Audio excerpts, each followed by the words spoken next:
Okay, so we are going to do basic drawing, introduction to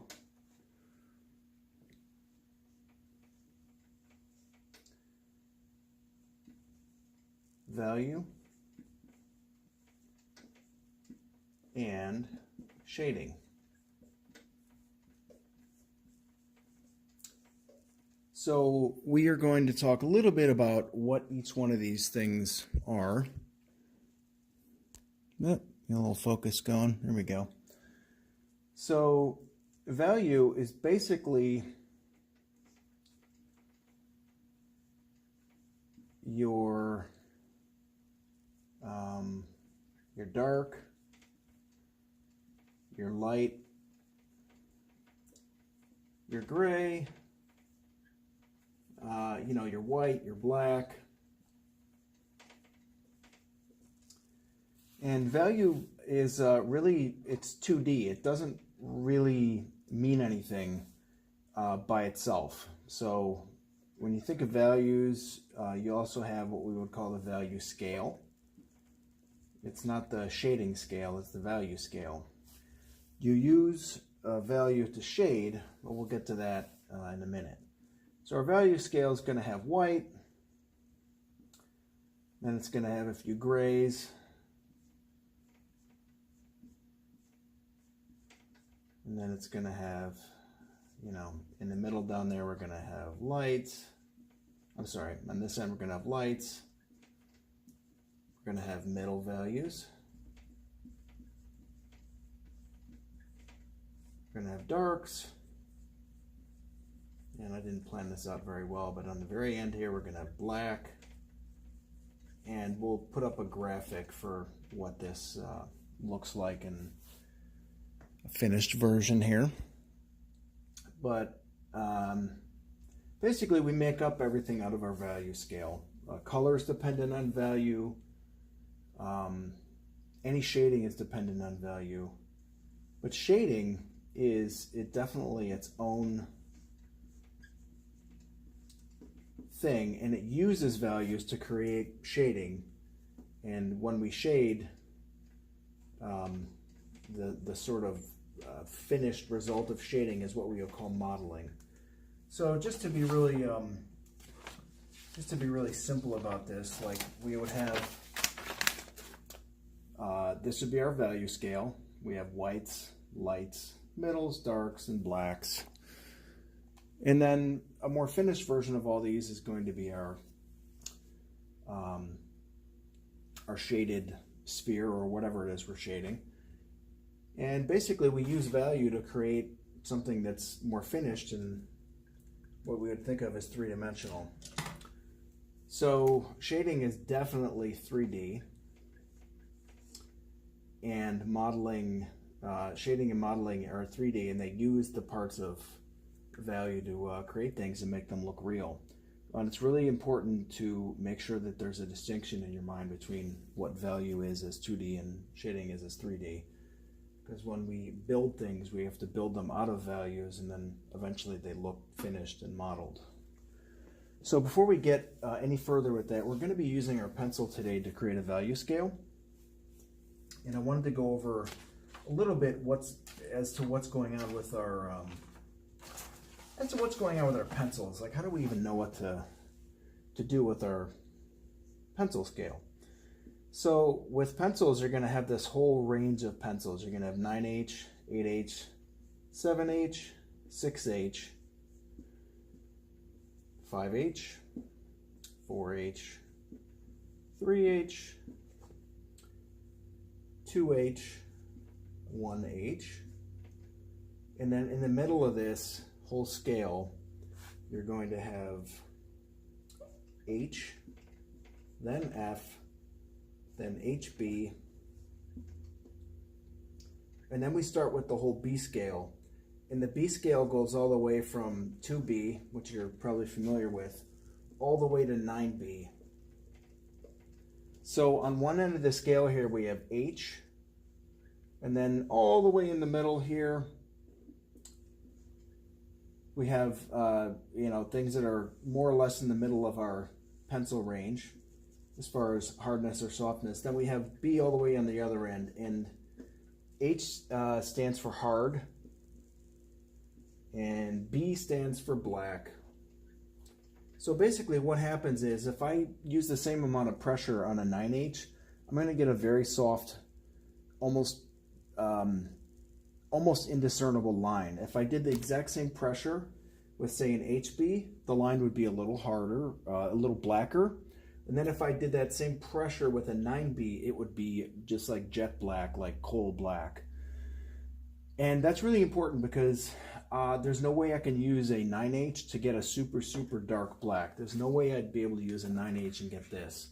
And it would actually take me a lot of pressure using a 9H to even get the very lightest value on here. So really good to know from the get-go. And in our next exercise, this is going to become very clear because we're going to use something in our H range, something in our middle range, and then something in our B range down here to create a little value scale. But that's next.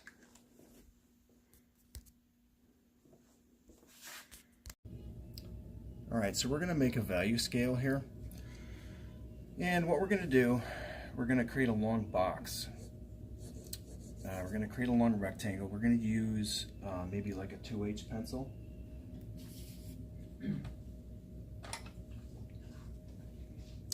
We're going to create a box.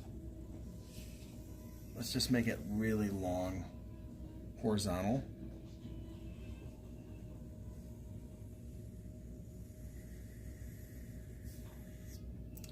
And we're going to use a 2H pencil for the moment with a kneaded eraser if we need to erase. It's going to be long and thin.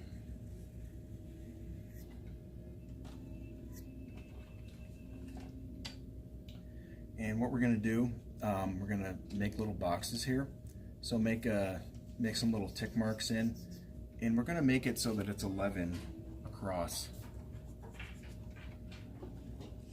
So however many of these little tick marks you need to make across here, we got 3, 4, 5, 6 boxes, 7 boxes, 8, 9, 10, 11. Then you can just shave off the end or make more if you need to.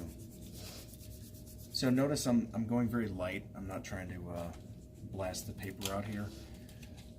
I'm not trying to make the darkest box ever. Okay, so what we're gonna do here is this one on the left here, it's gonna be white. So we're not really gonna do anything with it. So we're gonna create a value scale. So these 3 here, they're going to be our lights.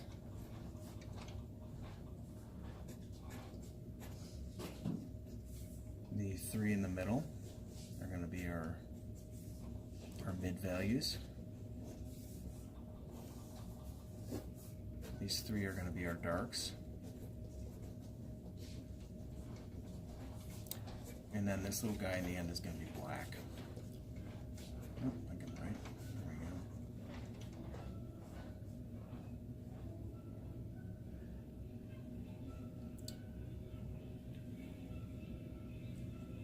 So you want to get your pencils as sharp as possible. There's a separate presentation on how to sharpen pencils, so we're not going to cover that here. Let's see if we get a little more light here. Yeah, that's good.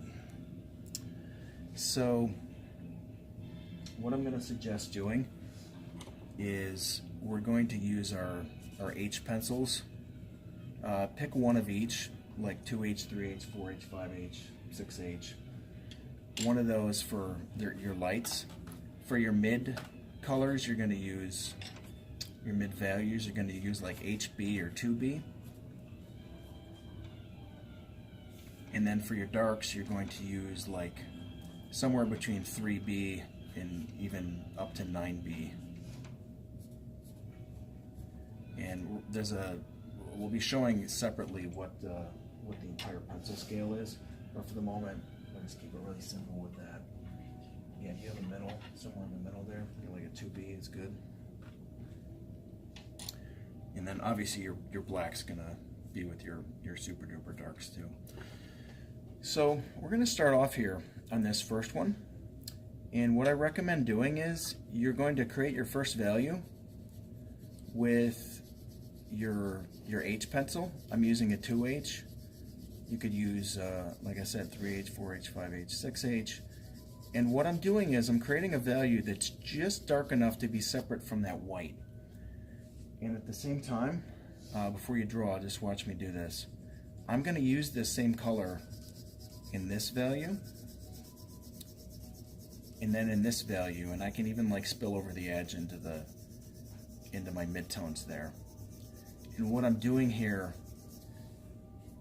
for this value here, and then this value is I'm creating a little base so that we can build value on top of that later. Does that make any sense? Yes. Okay. So we're going to be making it easier to make our darker values by just continuing that across. So yeah, you can start with that, and if you notice a couple things, if you're right-handed, your stroke is going to be at about this 45-degree angle. If you're left-handed, it's going to be 45 degrees the other way. And it's just nice to make a nice uniform stroke this way, like left, right, left, right. My hand is actually on my paper.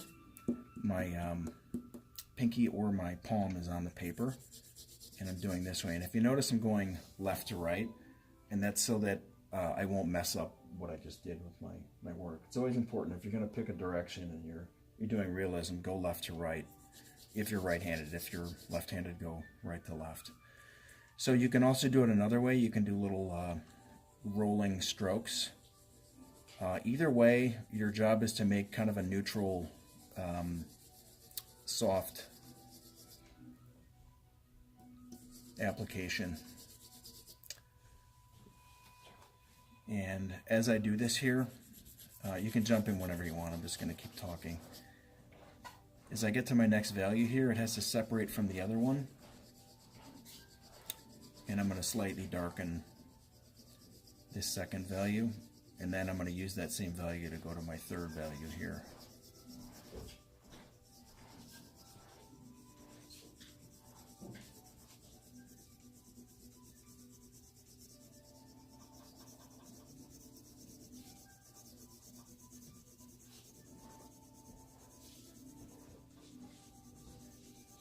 So if you notice, I haven't, you can use stumps or Q-tips in this as well. I haven't used any of them yet. I'm just letting the pencil do its thing. So now I'm getting to the third one, but I'm going to color it the same value as the second first.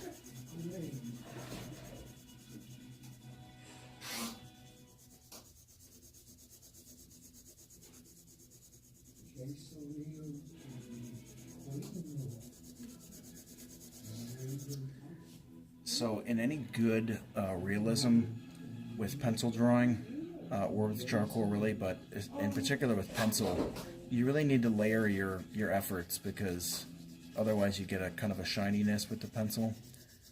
And like I said, especially for realism, graphite in layers has a kind of quality to it that's a really subtle and lovely. And you don't get it if you just blast right out of the gate and try to get it the first time. That can be good too, but it's a different animal.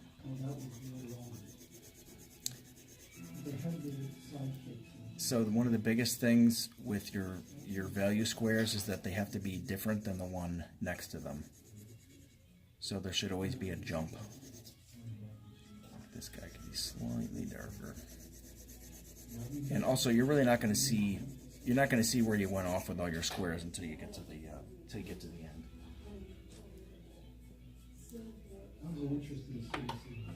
Okay, so I'm going to jump into the middle now. So I've created a nice little scale here. I have light, I have my white, and then a light, and then darker, and then dark. I might modify this later, but for the moment they're making a little jump between the three. So now I'm going to take a very standard number 2. It says 2 and HB on there, which is a little counterintuitive, but we at least know we're roughly in the middle here. And I'm going to create a little value for this. Take it all the way across my three squares. So if I wanted to, I could use a stump or even a Q-tip and soften these.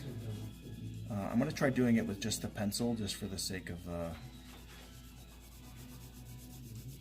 showing what it would be like to make a simple value scale here. As you can see, I can get a whole lot of softness with just the pencil.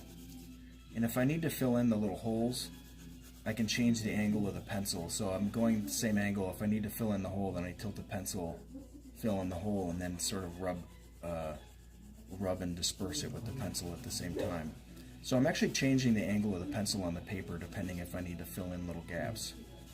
So sometimes if you see people drawing this way, you think their hand might be doing the same thing. Sometimes they're making these little micro adjustments with the pencil as needed. It's a very important thing. I think sometimes people watch realists move and they don't see how quickly their instruments are moving, and these little micro tensions that they're adjusting with, and the micro angles. Okay, so I have a nice base going for my midtones, and I've kind of obliterated my lines a little bit, but we're gonna go ahead anyway here. So I need to make my first mid value darker than this one, and really this exercise, if you've done this before, you might gain something from it. This is really designed in a basic drawing capacity, so you've never done this before. This is for you. If you've done multiple years of art training, you might get nothing out of this.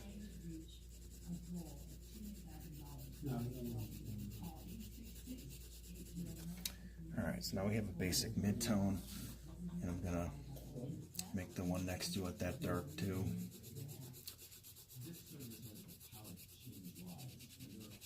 See, I'm getting a little stripy with my lines up here, so at a certain point I might stump on this. That would be why I would stump, is to even out some of these things. I'm doing this demonstration in a hurry, so this is only going to be so good. Alright, you see how easy it is to make it darker now? If I had to just get that dark right from the get-go, I don't think we could get this quality in there.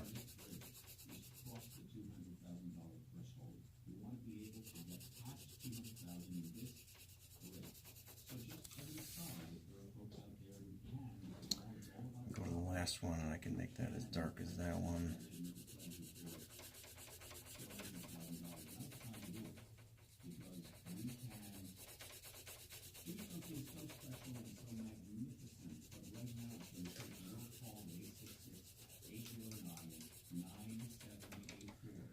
And because I'm putting the work in on this this spreading, I'm actually going to use my HB and just go all the way across to the end, because believe me, we're going to need to layer for this these darks.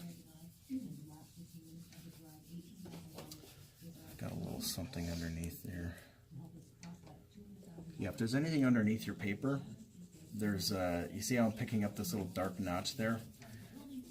Something is underneath there. This is actually kind of good we're having this problem, because there's something underneath there that's picking it up.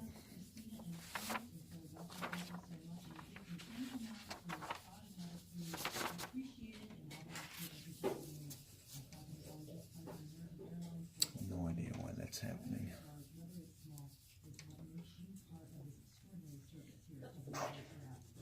Bless you.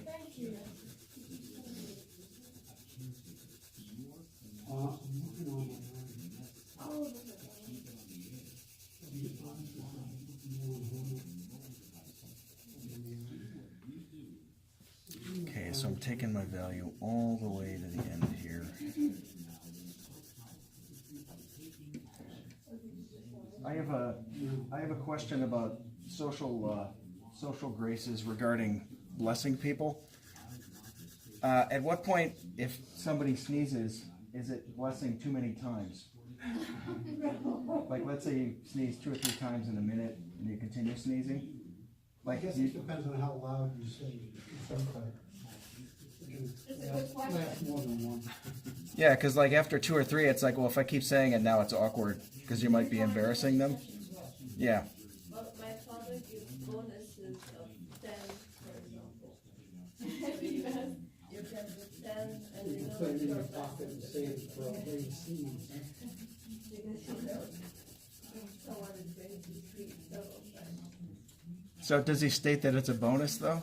Yes, he said, okay, less for 10 times. Yeah, that's awesome. I think that's a good way to handle it.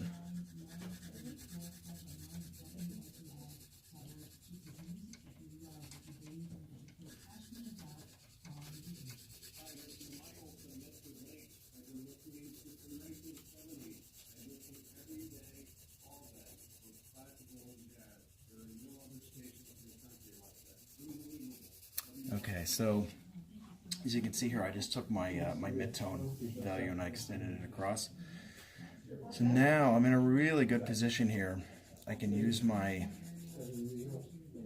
I still have my HB pencil. Yeah, I was thinking I should. I'm going to finish my midtone. We do listen every Saturday, right? I support this one. I don't support any So I'm getting to the end of what I think my HB can do here. So I'm going to be excited to switch over to my my darker one for the end run.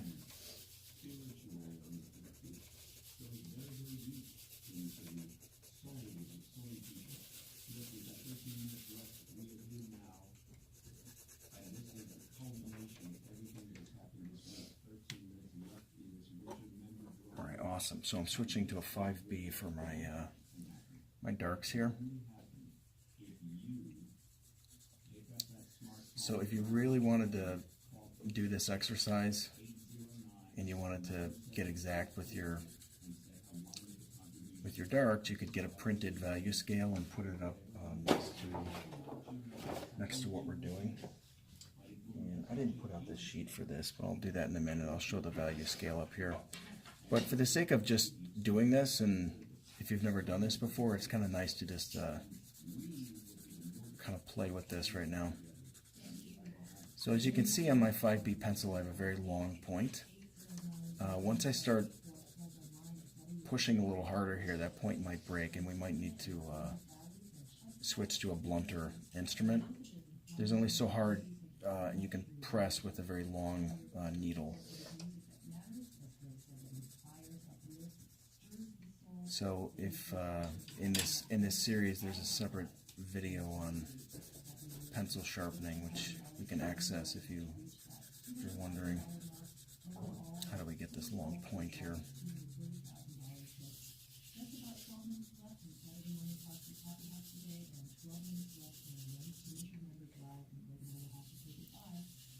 All right, this is good.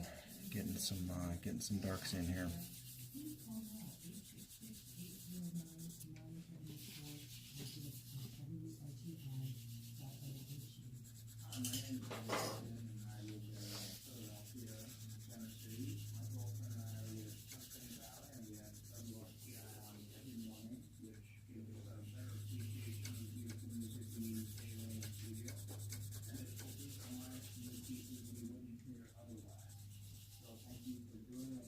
So if I had to count the layers here, we're probably, especially for the midtones and the darks, we're probably at least 2 or 3 layers.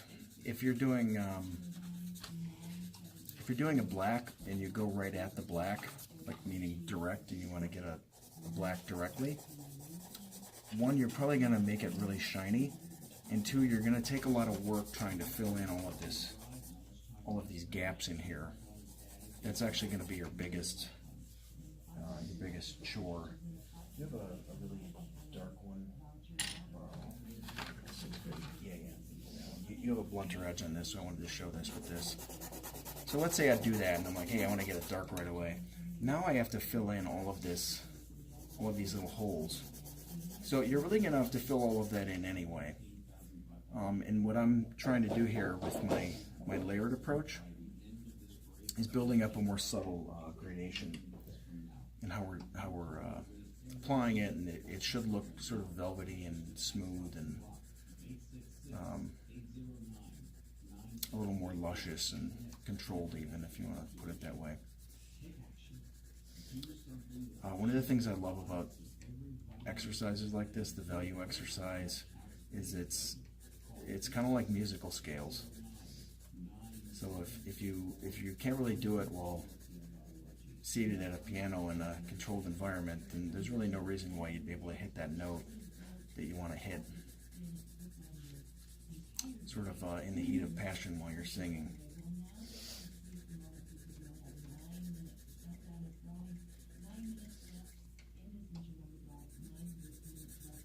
And sometimes I think people think these exercises are boring, and I'm always, no, there we go. That's exactly what I thought was going to happen. So we're going to have to switch to a different pencil here.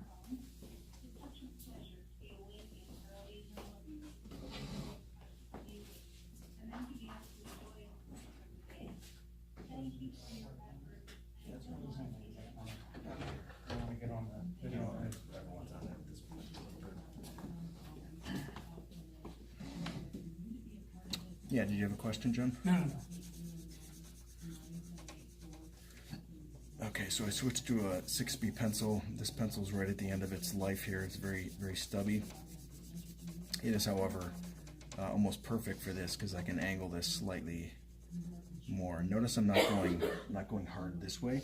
I'm still keeping it as sort of on the side, but just enough to sort of dig my instrument in a little bit more here. So what we're going to do here is we're going to separate our darks even more here. So I need to separate this dark from that mid-tone. So we're going to go a little heavier. Actually, this pencil is much better for this because I can, although it's tiny, I can get this angle a little more dug in here.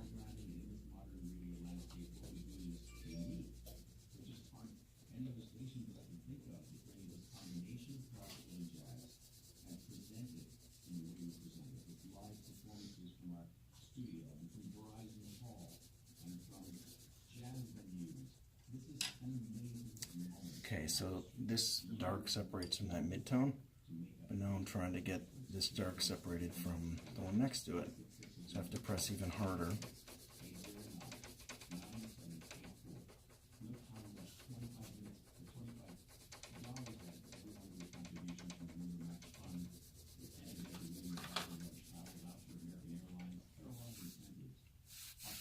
So it's happening slowly here.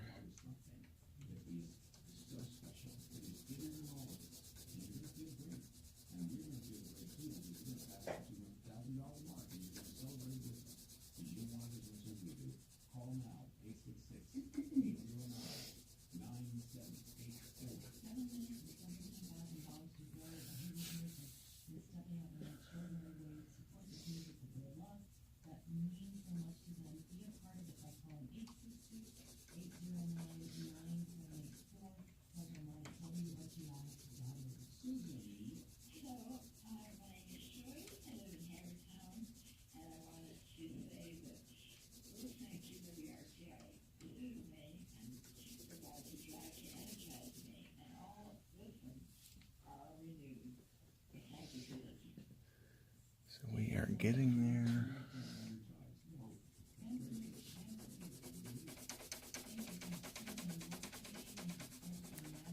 So I'm having to press pretty hard to get my dark to show differently than the one next to it. And it's working slowly.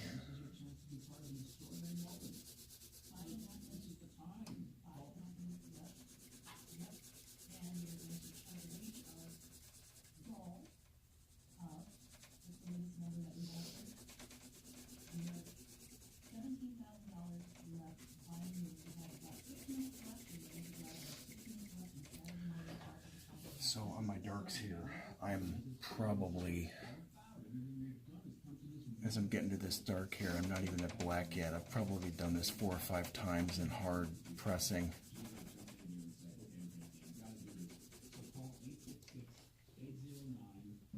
So we're going to get to the black here, and we're going to press even harder here. And I am getting a sheen here. If I really wanted to do it slower, you know, you could take as many layers as you needed to get it. It's affected by the paper as well, John.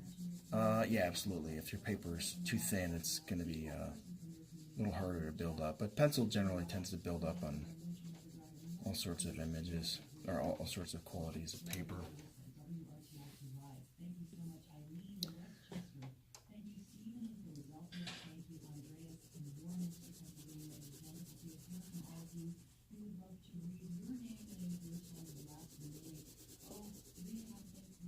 So one of the benefits of stumping, which we didn't do here because this is sort of just a really basic introduction to this. Yeah, I think I've gone over 10 layers on this dark here. Yeah, you can see how it is separating. It's not perfect yet, but it is separating. I see it's like, yeah. Yeah. And as you can see, we have a little reflection coming, I believe, from the window. Yeah, that's what that is. The window's shining on my recording here. So we'll get a cleaner view of this after the recording's done here.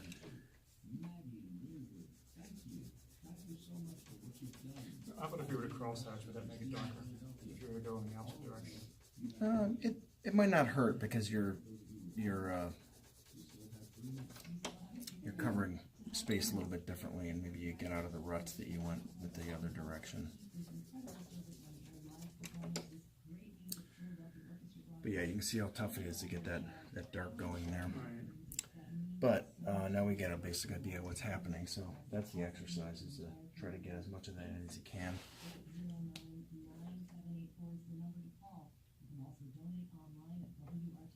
Areas that might have gone a little too dark on that. So we have a little better view here of the value scale without the shine on the dark there. So this is an initial go through. So you know, I might darken a few of these as I continue here. Yeah, I think this light mid-tone toward the end here could use a little work. But it's hard to see the entire thing until you get something in to work with. So I usually recommend just making an initial go through and then correcting and adding finesse later.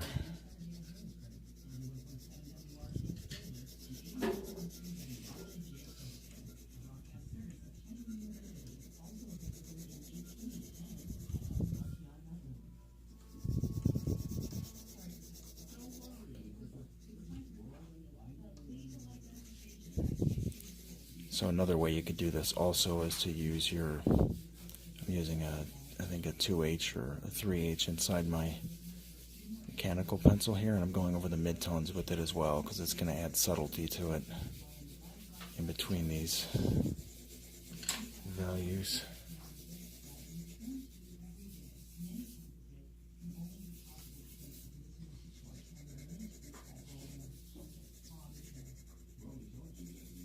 So again, I haven't even stumped yet. We're just kind of getting a big idea of what's happening here.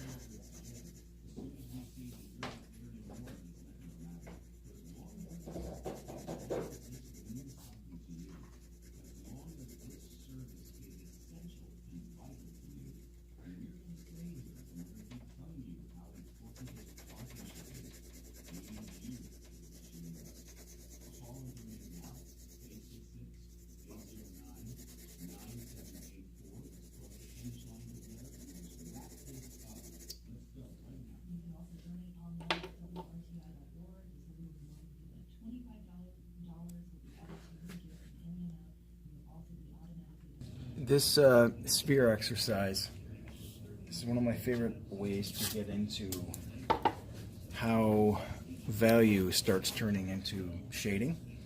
So we're gonna do a few different exercises here. In the first box here, we're gonna do only values in the light range here. So white or one of our 3 midtones. So what this means is we're gonna shade in our dark here, but we're only gonna use up to this dark midtone. I'm sorry, the darkest part of our light range. Alright.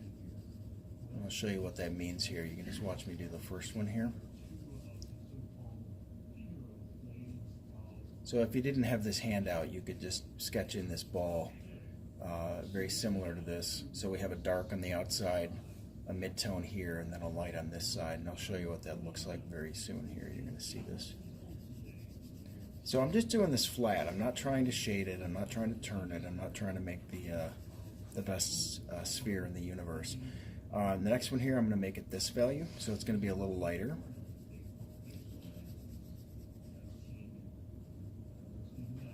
And again, I'm not blending anything, but I am trying to make a flat value. As you can see, this is starting to turn a little bit. I can darken this one slightly.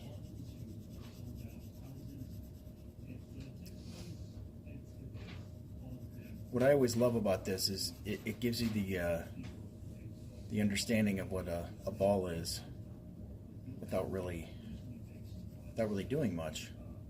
And I didn't have to like fully shade it or anything. So we're kind of wrapping it around there. So you see the first one there, right? So then the second one is going to be just with midtones. So I'm going to aim it, that'll be my dark gray in there. And really if I wanted to like shade this whole thing, my lightest midtone, which would be that one right there, I could just start by shading the whole thing that one.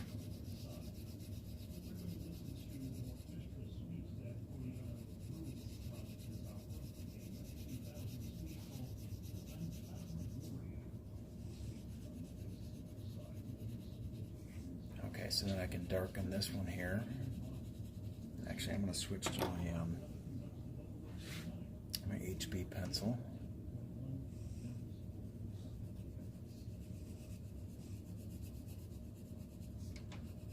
So even somewhat choppy, this still gets the point across.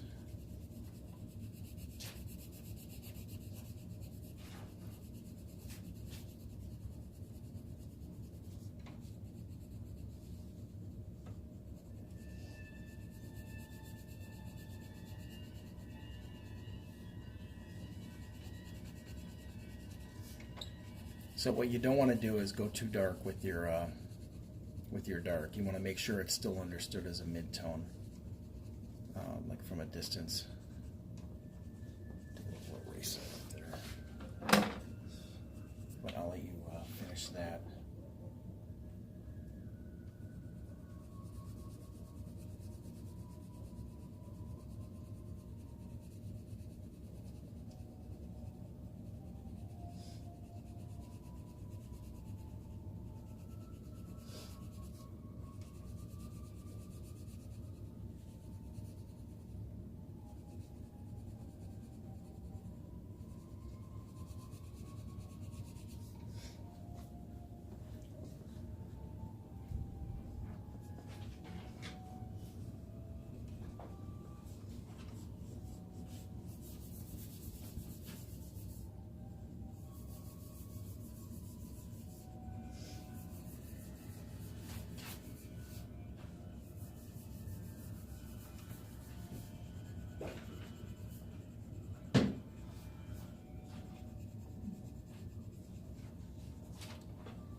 The idea there.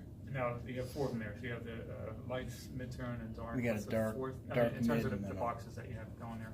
Oh, I got it. 4 spheres. Yeah, so then this one will be all darks,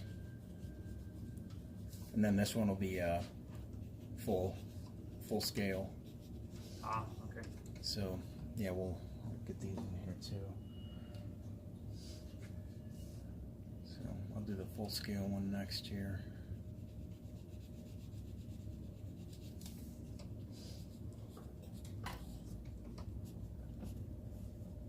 And what I always like about these exercises is that I think that each one kind of implies something you've probably seen before. a sunset or a time of day. Like to me, the light one just looks like a rainy day, or the mid-tone one looks like it could be rainy day or like foggy or something.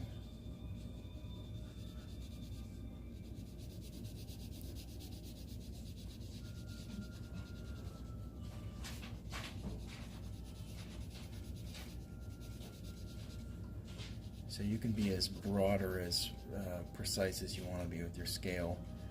Like even in the generic scrubbing with this, you can still get an idea of what's happening even if it's not perfect. It's kind of the point. That's kind of why I'm putting it in a little, what I would call scrubby.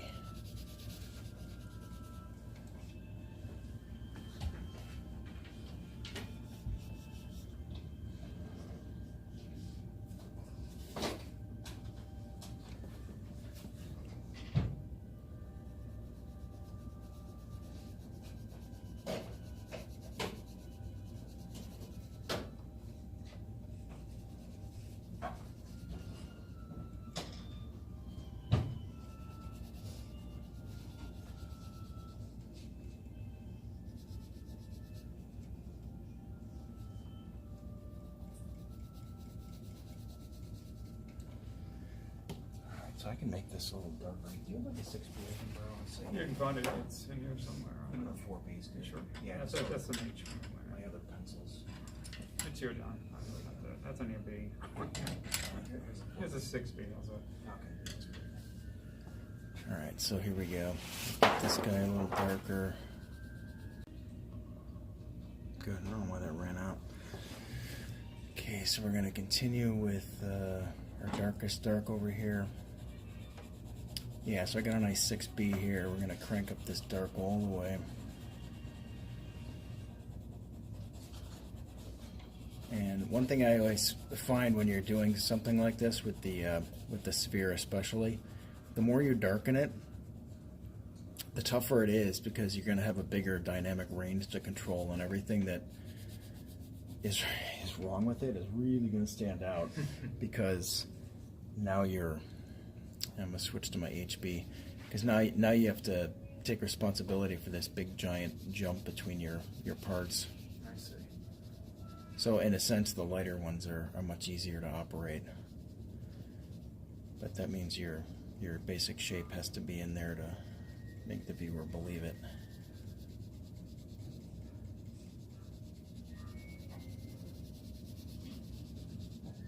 Alright, so this one's the full range. And you can craft these as much as you want and alter your shapes a little bit. But the dark one, let's do the dark one here. Does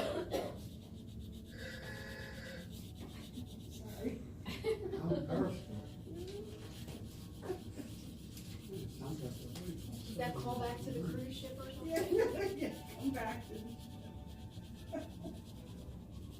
No, that sounds like there's a German U-boat approaching.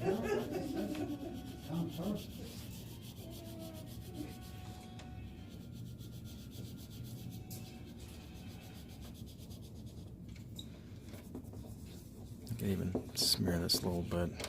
You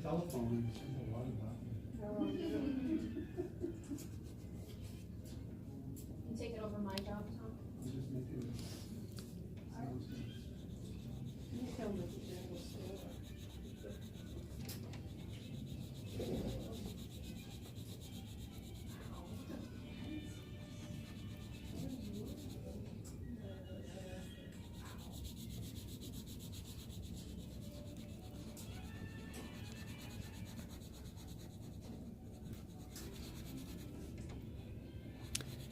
Alright, so we got our dark here.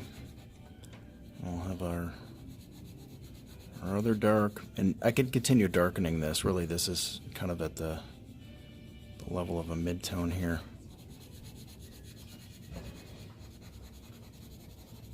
You can see how much work it takes to get a dark in there, even in our little exercise.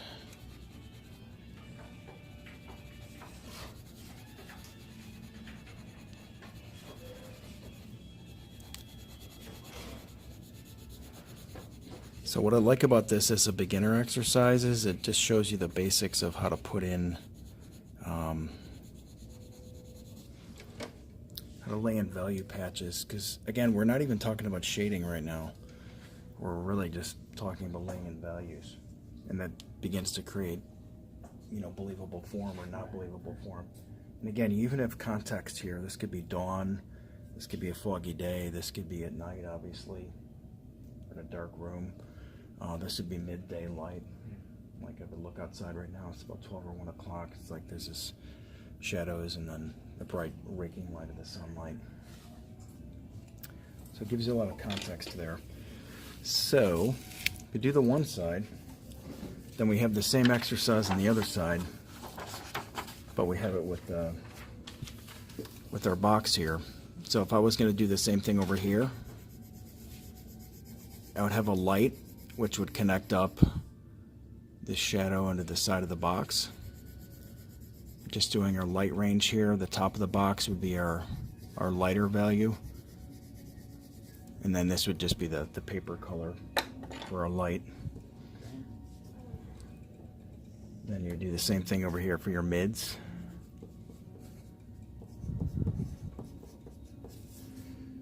And then you get your darks. And then you get your full range down here.